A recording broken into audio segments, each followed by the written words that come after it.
자, 우리 어린이 여러분 안녕, 반갑습니다.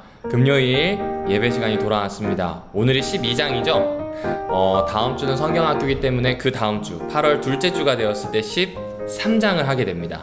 그렇게 예수님께 더 가까이를 한번 보고 마칠 수 있을 것 같습니다. 특별히 오늘 내용이 참 중요한 이유가 우리 친구들이 앞으로 성경을 읽어갈 거잖아요. 아닌가요? 읽어갈 거죠? 성경 말씀을 읽어갈 겁니다. 예수님을 믿는 그리스도인 혹은 제자라고 불리는 사람들의 특징이 성경을 읽는 사람들입니다. 규칙적으로 말이죠. 그런데 성경을 읽을 때 이해가 안 돼요. 이해가 안 되면 목사님처럼 신학과에 가면 될까요? 아니에요. 목사님도 신학과에 가봤지만 성경 읽는 거 별로 가르쳐주지 않아요. 신학과 관련된 내용을 좀 많이 공부합니다. 그러면 성경 읽기가 어려울 때 도대체 어떻게 해야 될까? 말씀이 이해가 안 될 때 어떻게 나 스스로 이 문제를 해결할 수 있을지 오늘 이 시간을 통해서 우리 친구들과 함께 배워보려고 합니다. 자, 그럼 오늘 기억절 같이 읽어볼게요. 시작! 감추어진 일은 우리 하나님께 속하였거니와 나타난 일은 영원히 우리와 우리 자손에게 속하였나니 이는 우리에게 이 율법의 모든 말씀을 행하게 하려 하심이니라. 그러네요. 감추어진 일 혹은 성경 말씀이 잘 이해가 되지 않는 것들은 하나님께 속한 거네요. 반면에 나타난 것들, 드러난 것들은 우리 자손, 나에게 속한 거네요. 이렇게 하는 이유는 뭐냐면 성경의 본연의 목적이 하나님의 말씀을 실천하여서 삶을 변화시키는 건데 바로 하나님의 말씀을 내 삶에 가져오고 실천하도록 만들기 위해 때로는 어렵게 감추어진 것도 있고 때로는 연구되어서 나타난 것들이 있다. 이런 이야기겠죠. 쉽게 이야기하면 모르는 건 모르는 것, 아는 건 아는 것, 그런데 알았다면 행동하는 것, 이 부분을 강조해 주는 겁니다. 여러분 아무리 읽어도 성경책이 이해가 되지 않을 때가 있어요. 여기 앞에 앉아있는 어린이도 지금 읽다 보니까 머리를 이렇게 헝클이고 있죠. 왜 그럴까요? 일단 성경의 말이 어렵고요. 이해가 안 되는 부분이 참 많습니다. 종종 그런 부분을 발견하게 됩니다. 그런데 그럼에도 불구하고요. 어떤 분들은 이런 이야기를 하세요. 뭐라고 이야기하시냐면 성경은 지능이 낮아도 누구든지 능히 바보라도 읽어낼 수 있다. 그래서 그 바보도 새로운 사람으로 바꾸어주는 게 성경이다. 틀린 말은 아닙니다. 하지만 좀 고민해봐야 되죠. 성경을 읽어내는 거는 일반인에게도 충분히 오역, 그러니까 다른 방식으로 읽어낼 수도 있다 라고 하는 가능성이 있기 때문이죠. 또 어떤 분들은 성경은 분명한 책이라고 얘기해요. 구원, 하나님, 예수 그리스도 너무 분명한데 이거 믿으면 되지 왜 안 믿느냐. 그 부분들의 기질이 단순하고 확실하신 분들이라 그런 것 같다는 생각을 해봅니다. 왜냐하면요, 성경은 그렇게 간단한 책이 아니거든요. 성경은요, 저자는 하나님이세요. 이 모든 글 주제를 주시고 말씀해 주시고 이 책의 총 기획자는 하나님이세요. 그런데 글쓴이, 실제로 하나님의 감동을 받아서 쓴 것은 사람입니다. 분명히 하나님의 말씀이긴 한데 글은 사람이 썼어요. 고러한 어려움이 좀 있습니다. 이 말은 무슨 말이냐면요, 하나님의 말씀으로 받아들이지만 사람이 썼기 때문에 그 사람이 살던 시대, 배경, 문맥을 살펴봐야 한다는 겁니다. 그리고 이제 성경 읽기를 할 때 자주 받는 오해가 뭐냐면 신선한 것들, 독특한 것들을 찾으려고 합니다. 목사님이 우리 어린이 성경 이야기를 신선한 성경 이야기라고 붙인 건 독특한 것을 찾고 싶은 게 아니에요. 우리가 잊었던 것, 그래서 새롭게 뭐라 그럴까요? 영어로 하면 리프레쉬, 한문으로 하면 환기, 새롭게 해석하고 다가오는 그 느낌이 있는 원래 성경이 말하고자 하는 거, 요걸 이제 해보려고 신선한 성경 이야기라고 했거든요. 성경 해석도 마찬가지예요. 여러분이 성경을 읽고 이해하고 삶으로 가져오는 모든 과정은 어떤 독특한 것들, 이렇게 쨍한 것들 이런 걸 찾는 게 아니라는 거죠. 성경이 본래 말하려는 것을 찾아야 한다. 요 부분입니다. 그러니까 성경은 분명한 책이다. 성경은 능히 지능이 낮더라도 이해할 수 있다. 아닌 것 같아요. 지능이 높아야 된다. 아니면 분명하지 않은 책이다가 아니라 고려해야 할 것들, 생각해 봐야 할 것들이 참 많기 때문에 무조건 쉽습니다 라고 하긴 어렵다는 겁니다. 자, 그럼 우리는 궁금한 게 그거예요. 도대체 그러면 성경을 읽을 때 어떻게 해야 할까요? 특별히 성경을 읽다가 어려운 본문이 나온다면, 어려운 내용이 나온다면 어떻게 해야 될까요? 여러분, 먼저 태도를 좀 정리할 필요가 있습니다. 성경을 읽을 때 성경을 존중해 주세요. 성경을 어떻게 한다고요? 존중하는 겁니다. 존중은 나와 저 사람이 똑같은 생명과 인격체가 있다는 것을 생각하고 예의를 다하는 것, 그 사람을 배려하는 것, 다양한 것들이 되겠죠? 마찬가지로 성경을 읽을 때 마구잡이로 읽지 말고 존중해야 합니다. 그럼 우리 친구들 이러죠. 목사님, 저도 성경 존중해요. 엄마 아빠가 가르쳐줘서 성경 잘 때 베개로 쓰지도 않아요. 맞아요. 좋은 겁니다. 존중이라고 하는 의미를 예수님께 더 가까이 교과 122페이지에서는 이렇게 얘기합니다. 겸손한 태도로 기도하고 시작하는 것이라고 표현해요. 중요해요? 중요하지 않아요?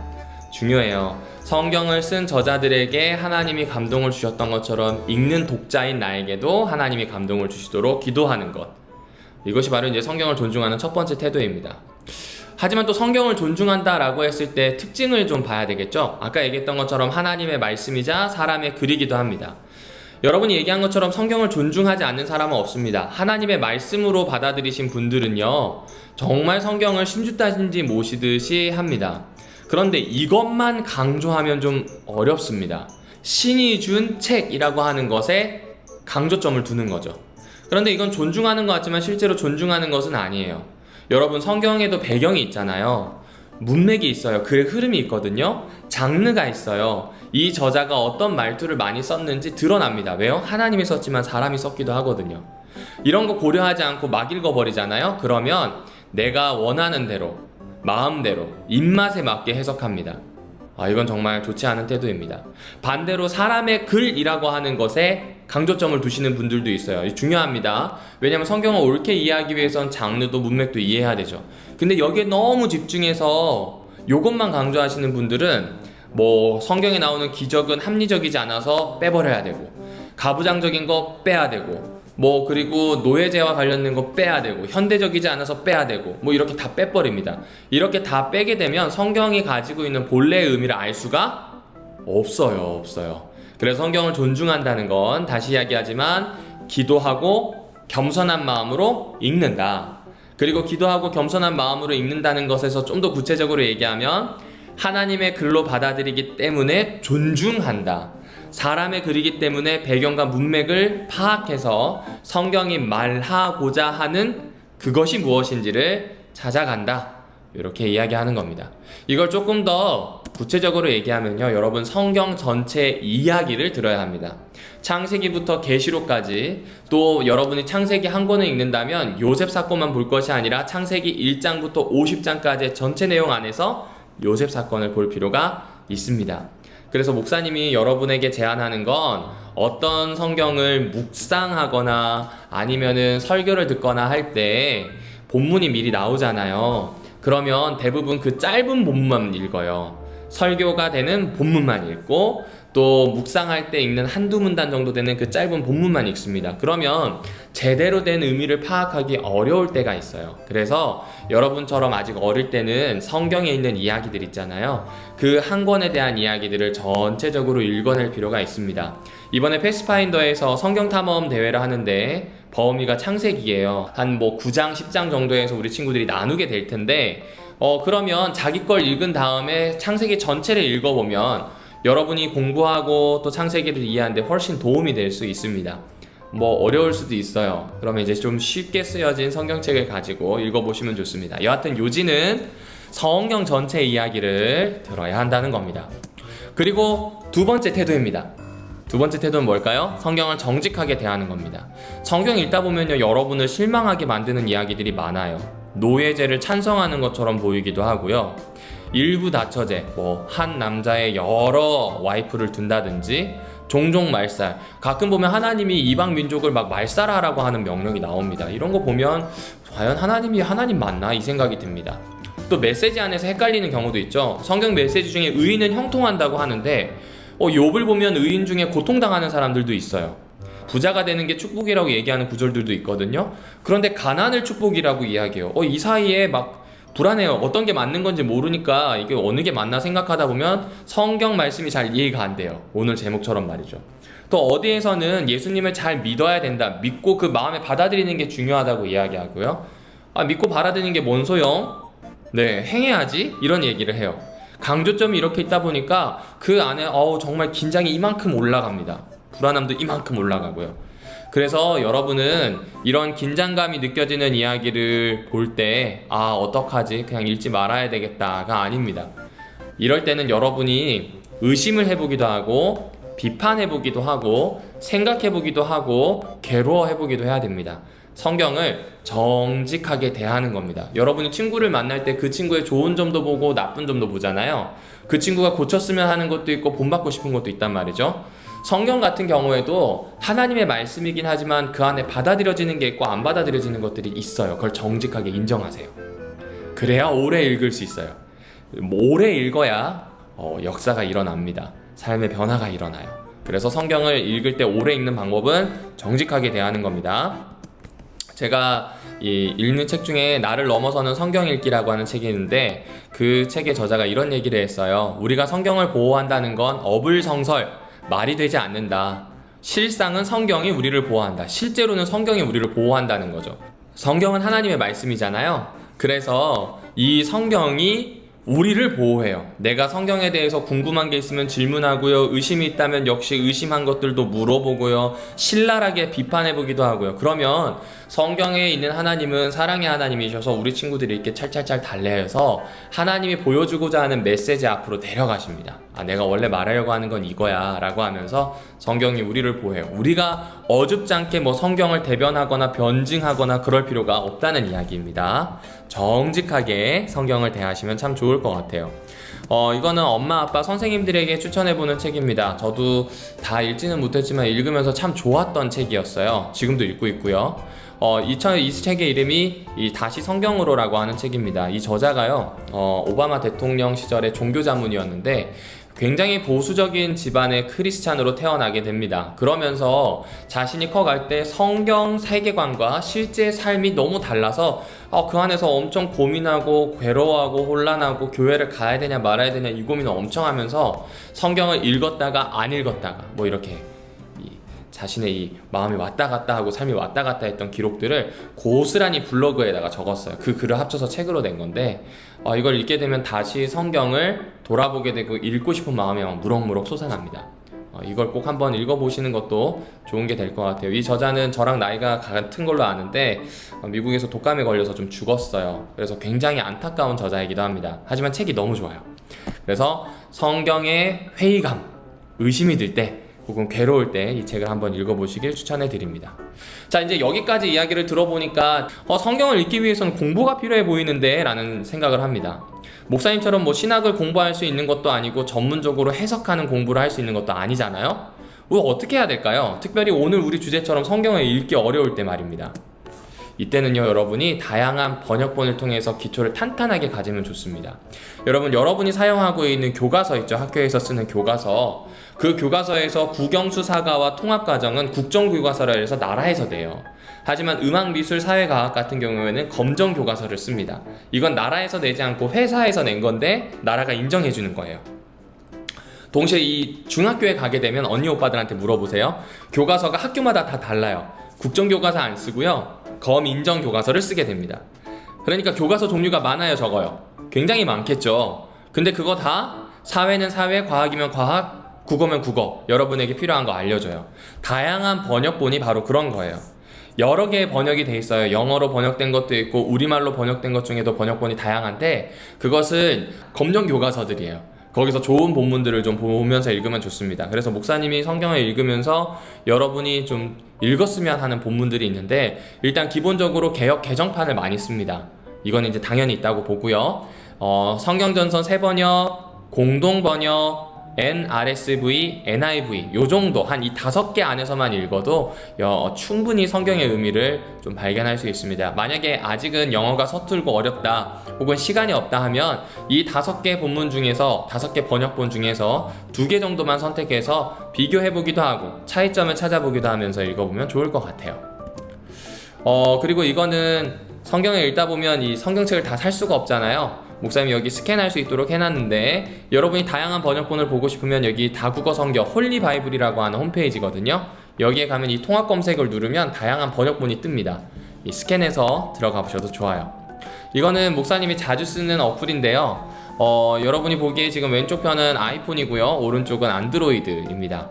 모바일에서 쓸 수 있죠. 베들레헴이라고 하는 어플인데 역시 이 QR코드를 따라서 들어가면 다운받아서 사용할 수 있습니다. 그 방법도 자세히 나와 있으니까 사용해 보시면 좋을 것 같아요. 이렇게 번역본을 다양하게 읽는 것, 교과서가 다양하니까 그 중에 선택하는 것, 이렇게 생각해 주시면 됩니다. 그럼 다양한 번역본을 읽을 때 뭐가 좋을까요? 맞아요. 새로운 상상력이 생기게 됩니다. 상상력은요, 전문가들도 침투할 수 없는 여러분 마음에 있는 거예요. 각각의 상상력이 다 독특해요. 여러분이 여러 질문을 하게 되고 여러 생각이 나오다 보면 그 성경 본문이 가지고 있는 상황을 상상하게 되거든요. 그런 새로운 상상력들이 성경을 읽어낼 때, 특별히 이해하기 어려울 때 많은 도움이 됩니다. 여러분, 그리고 성경을 읽다 보면 본문을 읽어도 이해가 안 될 때가 있습니다. 여기 보면 센 수학 보이죠? 이 센 수학은 교과서는 아닙니다. 그죠? 교과서는 아니지만 문제 유형도 다양하고 개념도 잡아주는 참고서 정도 될 것 같아요.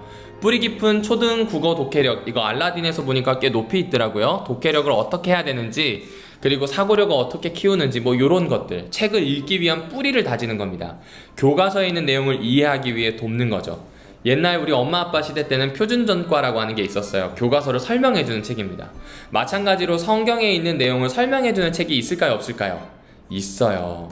바로 그 책이 한 3권 정도 추천하면 이렇습니다. 성경 배경을 설명해주는 성경 배경 주석, 성경이 그때 그 당시에 그곳에서 어떤 의미가 있었는지 설명해주는 성경 주석, 그리고 성경 비평 주석이라 그래서 요건 좀 심화되는 겁니다.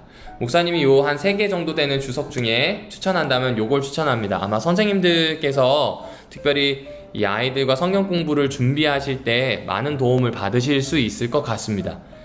다 사실 필요 없습니다. 가격도 만만치 않고요. 벽돌책입니다. 가지고 있으면 뽀대가 나지만 네, 그렇게 하실 필요는 없고요. 필요하시다면 여기 있는 성경 주석만으로도 충분히 도움을 얻을 수 있습니다. 성경 사전도 있습니다. 저도 이 사전을 좀 보고 싶은데 이게 지금 공인되어 있는 사전이에요. 뭐 인터넷에서 찾아볼 수 있어요. 근데 그런 사전들은 좀 얇은 책에 속합니다. 공인되어 있는 좀 두꺼운 사전을 보게 되면 다양한 정보를 좀 접할 수 있으니까 필요하신 분들은 또 이 부분을 찾아보시면 좋을 것 같다 생각이 듭니다. 자, 이제 오늘의 마지막 이야기예요. 공동체와 함께 읽어야 돼요. 성경을 읽어낼 때 어려움을 극복할 수 있는 좋은 방법은 어떤 방법이라고요? 공동체와 함께 읽는 거예요. 목사님도 선생님들이랑 성경책 같이 읽으니까 읽지, 안 그러면 못 읽을걸요? 설교를 해야 되니까 읽지, 안 그러면 못 읽을 겁니다. 나와 함께하는 공동체 모임과 읽는 겁니다. 우리 친구들로 따지면 친구들과 교값반을 하거나 함께 모여서 성경 이야기 나누는 거죠. 우리 친구들 모였을 때 제일 먼저 하는 대화가 성경이라면 너무 좋을 것 같아요. 그 성경에 있는 이야기들을 서로 전달하고 나누어 보면 좋을 것 같습니다. 그래서 우리 친구들이 이렇게 얘기합니다. 목사님, 큐티는 어때요? 라고 물어보는 친구들이 아주 가끔 있습니다. 큐티 좋아요. 짧은 본문을 여러 번 읽는 것이 핵심이거든요. 그래서 그 본문을 깊이 생각하는 것 좋은 겁니다. 좋습니다. 그리고 이 비슷한 게 설교일 것 같아요. 설교도 긴 본문을 못 하잖아요. 30분이라고 하는 짧은 시간 동안 해야 되기 때문에 짧은 본문, 한두 절일 수도 있고 6절일 수도 있는 짧은 본문을 합니다. 아까 얘기했다시피 우리는 짧은 본문에 익숙해져 있어요. 그래서 그런 부분을 극복하기 위해서 반드시 성경 전체, 적어도 내가 읽고 있는 본문이 이사야다. 그러면 이사야서 전체를 한 번 정도는 읽어보고 큐티를 하면 좋겠다라는 생각이 듭니다. 너무 적용을 하려고 하지 마세요. 적용이 뭐냐면요, 성경 읽고 이거 실천해야지, 이런 거 있잖아요. 이거 너무 찾으려고 노력하지 마세요. 못 찾을 수도 있고 그냥 덮어도 괜찮아요. 여러분이 매번 읽고 이것이 오래되고 지속이 되면 여러분 머릿속에 있는 세계관, 생각의 지도가 바뀌게 됩니다. 그리고 이 생각의 지도가 바뀌면서 여러분의 목적과 삶이 좀 다른 방향으로 바뀌게 돼요. 그러니까 꾸준히 큐티를 하시는데 성경 전체에 있는 내용을 읽어보면서 하면 좋을 것 같습니다. 이건 또 선생님들에게도 도움이 될 것 같은데요. 내용은 이래요. 이 3가지 질문 정도로 정리하는 게 좋을 것 같습니다. 본문에서 와닿는 부분과 그 이유가 뭔가? 이건 쉽게 얘기하면 주관적인 성경 읽기입니다. 나에게 와닿은 본문, 나에게 말씀하시는 하나님의 음성을 찾는 거죠. 중요한 거는 그 부분이 뭐고 이유가 뭔지를 적어보는 겁니다. 생각을 정리하기 위해서입니다. 두 번째는 본문이 말하고자 하는 바가 무엇인가이죠. 내가 와닿는 부분은 부분적이라면 본문 전체가 하는 이야기가 뭔지를 생각해보고 찾는 게 중요합니다. 그리고 여러분이 나눌 때 자기 걸 나눠야 돼서 막 그 정리한다고 정신없을 때가 있어요. 소모임을 하거나 교과할 때. 그래서 이 질문을 하면 다른 사람의 이야기를 좀 잘 듣고 경청하는 훈련이 되더라고요. 다른 사람의 나눔에서 깨달은 게 뭐냐, 나와 비슷한 건 뭐고 다른 건 뭐냐, 뭐 이런 걸 수도 있겠죠. 이렇게 질문을 해보면 좋을 것 같습니다. 자, 이제 오늘 한번 내용을 정리해 볼까요? 성경 읽기가 어려워요. 어려워질 때 여러분이 해야 되는 건 한 2가지 정도인 것 같아요. 일단 성경을 배워야 합니다. 번역본을 다양하게 살펴보는 것, 또 관련되어 있는 교과서의 참고서 같은 그런 책들인 주석도 찾아보고 뭐 베들레헴 성경도 찾아보는 것들입니다. 그래서 내 욕망대로, 내 마음대로 해석하는 걸 좀 교정할 수 있는 방법입니다. 동시에 묵상입니다. 여러분 묵상 잘 해야 됩니다. 매일매일 반복해서 짧은 본문을 읽는 것 힘이 있다 그랬어요. 그런데 이 두 이야기, 배움이 있는 성경 그리고 뭐 묵상, 이 2가지의 공통적인 전제가 있어요. 성경 전체 이야기를 꼭 이해하고 읽었으면 좋겠습니다. 여러분, 연습이라고 하는 단어는 그냥 반복, 숙달이라고 하는 개념이 아닙니다. 이 연습이라고 하는 단어는 독일어로 위붕입니다. 위붕인데 이 위붕이라고 하는 게 뭐냐면 농사를 짓는다라는 표현이 있고요. 신에게 제사를 드린다라는 표현을 같이 씁니다. 그러니까 일상에서 농사 짓는 것이 신에게 제사 드리는 행동과 똑같다는 거예요. 신에게 제사를 드릴 때 최고의 퍼포먼스를 보이려고 하잖아요. 최고의 경건함, 멋짐, 거룩함 이런 걸 보이려고 얼마나 연습하겠어요. 그렇게 숙달시켜서 최고점을 만드는 것처럼 농사도 그렇게 지어야 된다는 겁니다. 그러니까 우리 친구들도 성경을 읽을 때 연습했으면 좋겠어요. 그냥 반복 숙달, 이것도 좋아요. 좋지만 반복하여서 익숙해지는 겁니다. 그리고 이 익숙해지는 걸 통해서 신 앞에 나아가는 그런 자세로 성경을 존중하면서 어려운 성경을 잘 읽어내면 좋겠습니다. 자, 오늘 이야기는 좀 길어졌습니다. 하지만 성경 말씀이 이해가 안 될 때 참 필요한 내용입니다. 그래서 필요하다면 다시 돌려봐도 되고요. 아니면 지금 목사님 마지막에 강조했던 그 부분만 보시면 될 것 같습니다. 자, 이제 가족들과 함께 나눔의 시간 가질게요. 안녕.